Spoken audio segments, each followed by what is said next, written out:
soyez rafraîchis par l'eau de la parole de Dieu. Nous allons lire un passage dans l'Ancien Testament, dans le livre de Jérémie, au chapitre 17, les versets 7 à 8, où il est écrit « Béni soit l'homme qui se confie dans l'Éternel, et dont l'Éternel est l'espérance. Il est comme un arbre planté près des eaux. » Amen. La désolation gagne du terrain dans notre monde. La planète est ravagée par un désert spirituel. Rester debout au sein de cette dévastation est le défi que nous devons tous relever. La parole de Dieu avertit l'Église de l'imminence d'une pénurie spirituelle.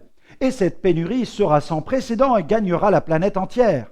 Il ne s'agit pas d'une insuffisance en pétrole ou en blé, mais d'une déficience d'une autre sorte, une pénurie de valeurs morales et spirituelles. Une pénurie d'amour, une pénurie de foi est annoncée et une pénurie de vérité. Dans ce monde de plus en plus aride sur le plan spirituel, l'Église doit lutter pour garder sa fraîcheur. Dans son livre, le prophète Jérémie nous donne une description frappante de la condition spirituelle dans laquelle se trouvent deux hommes. Le premier a détourné son cœur de l'Éternel. Il a perdu sa route et il ne sait plus où aller. Il erre dans les lieux brûlés du désert.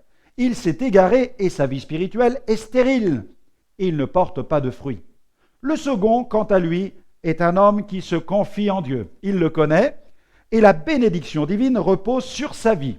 Il est alors comparé à un arbre planté près des courants d'eau. Ses racines descendent vers le courant et même pendant la saison sèche, il porte du fruit. Cette description doit nous interpeller sur notre état spirituel. Où en sommes-nous spirituellement parlant? Sommes-nous secs et stériles ou sommes-nous abreuvés par les courants rafraîchissants du Saint-Esprit? Êtes-vous arrosés? Portez-vous du fruit? Ce dernier est-il de bonne qualité? Pourrez-vous résister à cette désertification spirituelle de grande envergure? Plus que jamais dans ce monde aride, vous devez demeurer tout près de la source intarissable de la vie. Connaissez l'Éternel et puisez votre vie spirituelle en Jésus. Comment? En plongeant vos racines dans le courant béni de la vie de l'Esprit. Une prière que je vous recommande aujourd'hui. Seigneur, tu es mon espérance. Amen. Tel le psalmiste, je veux confesser, Seigneur, que toutes mes sources sont en toi. Je veux demeurer dans ta parole et mieux te connaître afin de porter un fruit abondant pour ta gloire. Amen.